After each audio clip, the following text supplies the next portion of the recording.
Social media, it can be a scary place, and social media over 50 can be absolutely terrifying. And the reason I say that is because not only when you're on social media are you basically you're exposing yourself, but when you're over 50, you are also exposing yourself, but there's a lot of backlash over age. Again, I don't get it, but we're gonna discuss it.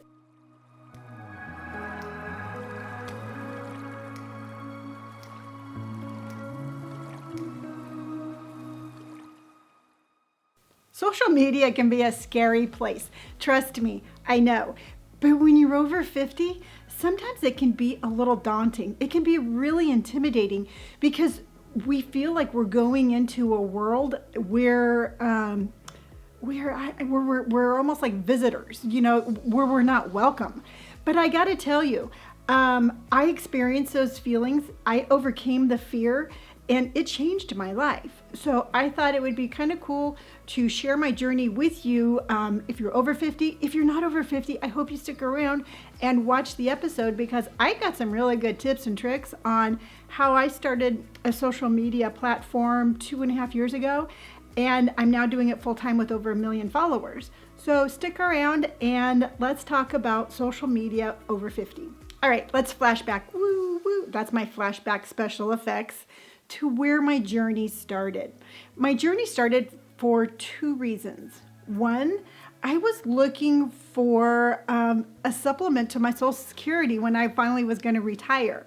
I was an escrow officer at the time, working full time in a very stressful job. And I'm like, man, you know what? I can't imagine doing this much longer because the amount of stress really takes it out on your body. And you know what? I'm not as young as I used to be. So I started thinking like, what can I do to supplement my income? My oldest son is a streamer, and I was watching him do all this really cool stuff, and I'm like, wow, this is really cool. You know what? Social media, maybe that's a thought. Then I was like, you know what? I was over 50. I was over 50, and I was starting to feel the pressures of society telling me how I was supposed to dress, how I was supposed to act. I was being dismissed by my age. And I'm like, no, that's not really working for me. I don't want to do that. So I was feeling very empowered, like I'm going to take my identity back. And I was looking for an income to supplement my Social Security when I retired. And I'm like, going social media. I started my social media journey on Instagram. Originally, it was Life Doesn't End at 50. Because again, I wanted to empower women that at 50 years old, we can still be dynamic and we can still dress however we want. So I'm like, yes, I'm going to start this and I'm going to show my daily outfits because I've always been fashion forward. I've always had my own flair and I wasn't going to give that up just because I was over 50. So I'm like, this is going to be awesome. They're going to love me. They're going to be like, yay, Lonnie's finally here so she can inspire us with all this amazing fashion. And this is my very first post. It was probably not, I know it wasn't the best, but it was my first. And I just started from there. Now, I kind of ran into a little bit of a roadblock. And by that, I mean, it's like I said, I was expecting, everybody over 50 who was on Instagram to be like, yay, Lonnie's here. And that didn't happen. I found that, truthfully, women in my own age who I thought I was going to identify with was like, she don't look like us. And then it was kind of like, okay, I see you, but just sit over there and we'll talk later. So I'm like, oh, that's kind of a bummer. So I'm like, I don't look like the ladies over 50. I have a bunch of tattoos. So I'm going to go over there. I'm going to hang out with the tattoo crowd. So I'm like, I started doing my Instagram posts more geared towards my tattoos. And then I'm like, hey, I'm here. Lonnie's here. Everything's awesome. And instantly they were like, who are you? You're a little old to be hanging out with us. And I'm like, ugh, why? It's like the women over 50 don't get me. The tattoo crowd don't get me. And I remember I was talking to my son, my oldest son, who has a college degree in broadcast journalism. And he's all like, I told him what was going on. And he's like, well, Mom, he goes, I guess you just need to make your own path. And that was the start of gray hair and tattoos. I sat down and I realized what I was doing is I was trying to fit in with other people's platforms, and I wasn't making my own. I was not being true to my authentic self. That is going to be your key that we're going to talk about in a bit. So, gray hair and tattoos, here I am. It signified both worlds. I was making my own path. So I started picking up speed. I started picking up momentum. People started identifying me for being my true authentic self. So then I'm like, okay, so what's next? The next step was TikTok. And I got to tell you, if you think I was intimidated getting on Instagram, TikTok was a beast. I mean, TikTok was a youthful app. It was geared towards youth. There was no place for anybody my age. But that didn't stop me. You know what? There was no place for me originally on Instagram. And I figured, you know what? I was like, you know what? There might not be a place for me on TikTok, but I'm going to make my own place, just like I did on Instagram. So I summoned up the courage. You know what? I was so scared. I stopped myself 20 times before I did my first TikTok. And this is the first TikTok I did.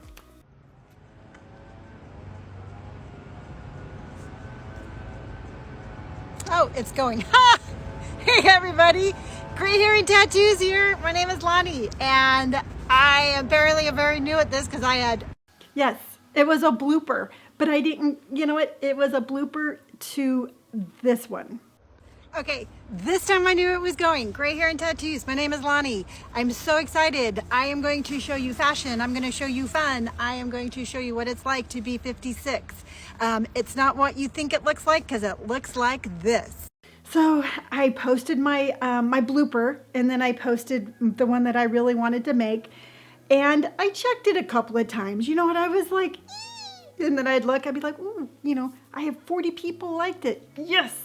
And then I'm like, wow, I had 1,200 people like it. I'm like, wow. And then I go to bed, and I looked at it one more time before I went to bed. I'm like, wow, 1,800 people like this. This is amazing. I woke up the next morning, and I had gone viral. And I had gone viral, and I had over 100,000 followers when I woke up in the morning. And I was like, whoa. And I look back at it now, and that one TikTok, that one summoning of courage changed my life forever. And it's just crazy. And I've talked to people, and I've talked to people who analyze these TikToks. And the reason I went viral so quickly is because I was showing them something new. You know what? I wasn't sitting there being like, I'm going to be like you, because I wasn't like them. And I wasn't like, you're bad, because I was just finding my own groove. And it is just amazing, again, and we're going to lead to the summary about finding your own groove. So then my third platform that I've really concentrated on and really breaking into is it's YouTube. I got to tell you, I was on TikTok for probably 6 months before I got the courage to come on over to YouTube. And the way I looked at it, it's like YouTube is just a longer version of TikTok. And I couldn't have been more incorrect. It's not a longer version of TikTok. It's a completely different entity upon itself. And in all honesty and transparency, I struggled the first 8 months on YouTube. And it was a real ego blow. I'm going to also, too, be really truthfully honest with you. I mean, here I had hundreds of thousands of followers on Instagram and TikTok, and then I came over here and it was like crickets. And I had to realize it was something I had to grow into. I guess that's what I'm trying to say. So I've been on YouTube now for about a year, and I finally feel like I have found my voice. I finally feel like I have found my platform. And it's a really cool little community that I'm building, and I appreciate you, and I love you all very much for this. The moral of this story is, let me break down to you how you, if you're over 50 and you want to get on social media, I'm going to give you some of my tips. If you're out there and you're not over 50 and you want to get on social media, I'm going to give you some of my tips, because the tips that I'm giving you are ageless. And I'm going to repeat that. They are ageless, because you would be surprised how many times when I was doing research on how to do a TikTok or how to do an Instagram or how to do a YouTube, the leading comment going into every tutorial was, if you're this age, keep going. If you're this age, this app isn't for you. And I'm like, no, people, you're not going to tell me my age is going to stop me from whatever I want to do. I am not going to put age into the equation of my life path. And so I hope you start off with that thought. I hope you start off with that mentality of just letting your age go and just doing whatever you want to do. Now, another really important thing is finding your authentic self. I struggled in the beginning on Instagram because I was trying to be somebody else. I was struggling to fit in.